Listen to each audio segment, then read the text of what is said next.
I'm Barbara Cox, award-winning nutritionist and author of Eat to Be Fit and Rainbow Recipes Cookbook.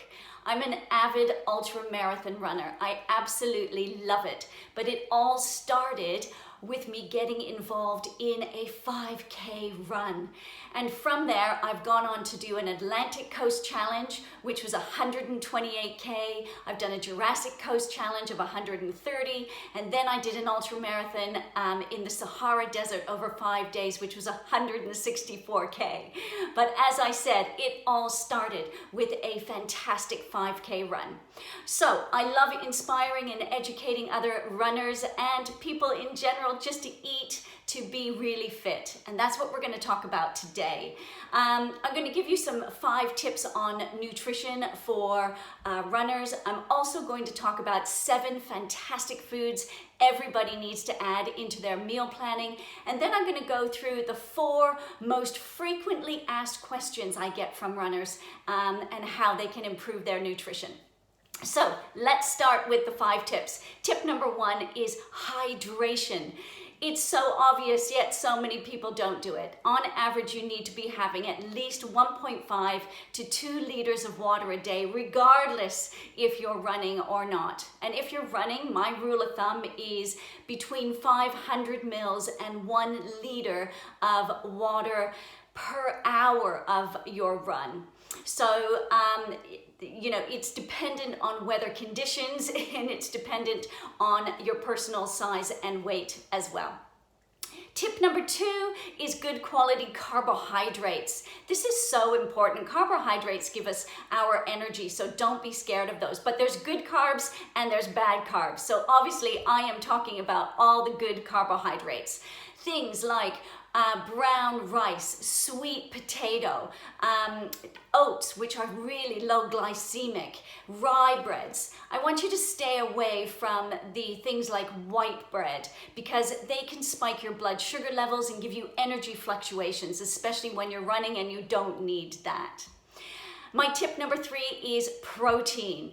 I have a really simple equation that I give to my clients, and that is working out how much protein you need a day on average. So my equation is 0.8 grams of protein per kilo of body weight. So for example, I'm 45 kilos, so I need about 36 grams of protein a day, which makes it much easier for you to work out to make your own bespoke program as well.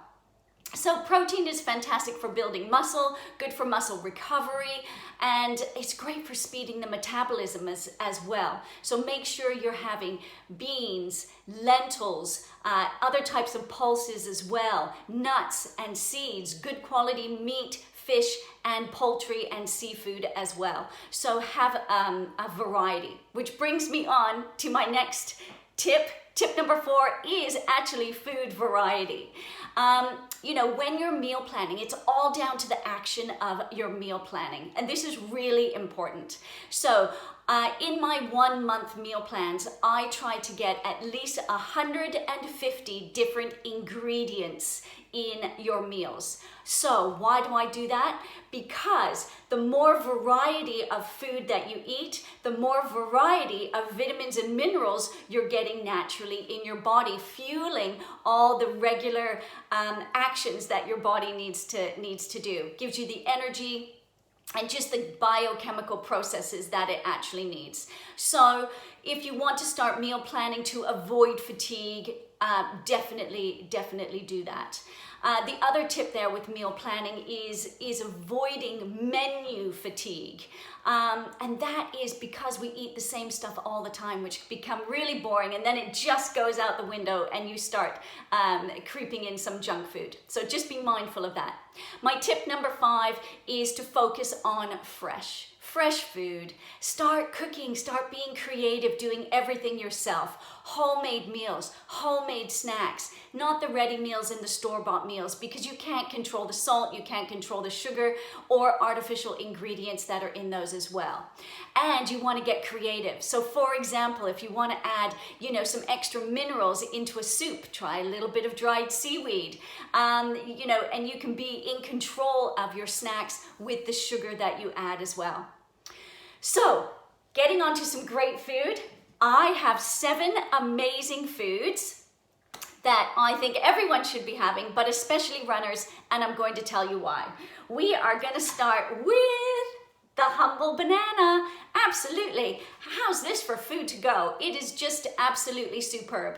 Packed with potassium, so really good if you get any muscle cramping. But you can just peel and go. It's a perfect snack that you can take absolutely anywhere. You can eat it on its own. You can add it to smoothies. What I love doing is freezing the banana before I add it to a smoothie, and then it actually just adds that beautiful texture and that creaminess to a smoothie as well. So definitely number 1 is bananas. Number 2 is an avocado. So again, perfect to take anywhere. It's in its own little shell. You can just peel and eat, or take a spoon and spoon it out. Make sure it's soft enough for you to spoon it out and eat wherever you take it. But these are packed with fiber. They're also packed with a lot of nutrients, but most importantly, those healthy fats that we need, which is really versatile. So again, you can, open it up and smash this on some rye bread toast for a wonderful healthy breakfast, or you can make a beautiful guacamole dip that you can dip crudités into for a healthy snack. So definitely be adding avocados. My number 3 is eat your greens, okay? So we have lots of kale here and a handful of spinach. So you really want to be having all those amazing greens. Why do we need greens? They are loaded with magnesium, and magnesium can really help those muscles if you're suffering from DOMS, delayed onset muscle soreness. We don't want that. So again, really take a look at adding greens, especially for recovery. So, adding, making greens, putting them into your smoothies as well will really help there as well. Next, we have dates, medjool dates. These are absolutely beautiful, gooey, soft, and just taste so sweet and fantastic. So if you feel like your sweet tooth craving is coming in, this will give you what you need. And I just love them. Again, they're loaded with potassium and magnesium, so wonderful if you're having any cramping. If your energy drops, then it'll just give you that shot of sweetness that you actually need to maybe get you to the end of the race as well. And do you know what? If you put them in a little tiny Ziploc bag or wrap them in wrap, then they're great just to keep in your pocket as well. And actually, when you get really warm with your body weight, these actually don't melt, which is really nice, but they do go nice and soft and gooey. Just watch the stone in the center. You might want to take that out before you go running, just so you don't choke. So my next one is oranges. Yeah, really simple. Again, peel and go. These are just, ready peels. They're fabulous. Packed with vitamin C. Now, your body doesn't make its own vitamin C, so we must have foods loaded with vitamin C every single day to keep our immune system high. But vitamin C is also great for collagen production, so good for your joints, good for your bones, everything. It's a fantastic all-rounder. So super for recovery as well. You might want to, juice an orange for recovery. My next one is tart cherries. Love, love, love these cherries. They're fantastic, but they have to be the tart ones. So tart cherries are just loaded with an antioxidant called anthocyanin. Really potent antioxidant, which is great for your muscles. But what it's also really good for is to promote the production of nitric oxide naturally in your body. And what that does is it makes the arteries more flexible. So when the heart pumps the blood out of the arteries, the oxygen and the nutrients are getting around the body where they need to be. So just a super, super fruit for that. But it also helps to remove lactic acid from the muscles. So really good for before a workout or as a recovery fruit as well. And finally, we've got beetroot, the humble beetroot. I love juicing beetroot for great beetroot shots. Again, it tastes fantastic, really good for cleansing the liver, great for increasing athletic performance.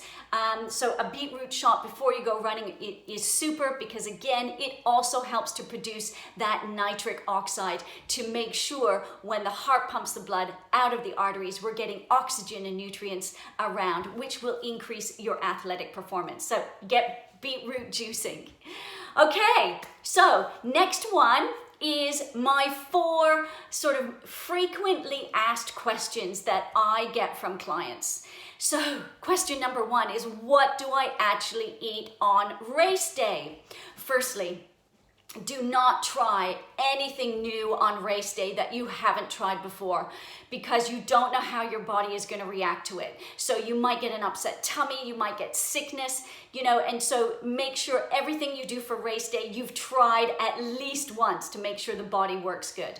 But you want to start with a low glycemic breakfast, something like oats. Overnight oats are wonderful as well, or potentially an omelet. Both are really great. So depending on the time of the race, just make sure your lunch is maybe protein based, something like a rye bread sandwich is really good, stuffed with avocado and spinach, and a protein of your choice, whether it be hummus, tuna, or chicken breast meats is absolutely fine.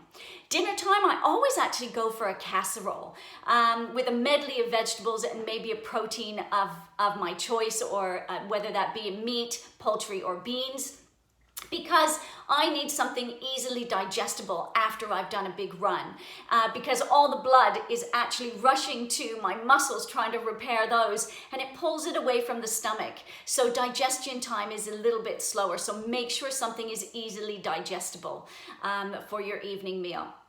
So frequently asked question number 2 is, do runners require special diets? Okay, well, this actually depends on your goals, and what stage of running you're actually at as well. So my personal opinion is follow the hints and tips that I've had before, which is your 5 tips and some great foods to add. And, again, if you're a seasoned athlete, then look at specific food timing for proteins, especially if you want to recover properly, and also take a look at carb loading for extra energy. But again, if you're at that level, you really should be working with a professional to make sure you're achieving your results properly and not doing any damage. So frequently asked question number 3 is, what should I drink when I run? So I mentioned before about hydration in my tip number 1. So aim for 500 mils to 1 liter of water per 1 hour of physical activity. Again, it depends on the person, it depends on the conditions of the weather as well, the length of the run, the speed of the run. There's so many variables here, but on average, that's what you need. And then I get, well, do I need to put something in my water? Do I need an add-in? So yes, because we sweat. At least I do. So yeah, you really do need to look at electrolytes. And I'm not a specialist in electrolytes or sweating, but I do know someone who is. So take a look at the website for Precision Hydration, and you can get a lot of electrolyte and sweat advice on there as well. And number 4 is, do I need to take supplementation? Again, this is very, very individual, but please don't take supplementation to replace good food. So for example, you can't go and eat a bunch of junk food and then take a supplement and think that the body is going to be okay. It doesn't work like that. So again, have a specialist advice of supplementation, because it really is a minefield. But my rule of thumb here is only buy from professionals, not supermarkets, because here in the UK, a lot of the supplementation is very general and chemical based, and I don't want you to have that. I want you to have pharmaceutical grade, standardized supplementation that is registered by Informed Sport as an accreditation. So for me, that's my rule of thumb when I'm recommending for athletes. But no matter where you are in your running journey, whether you're a beginner or a seasoned athlete, I want you to enjoy every step of the way. It is just fantastic. So thank you so much. Barbara Cox again, and happy running.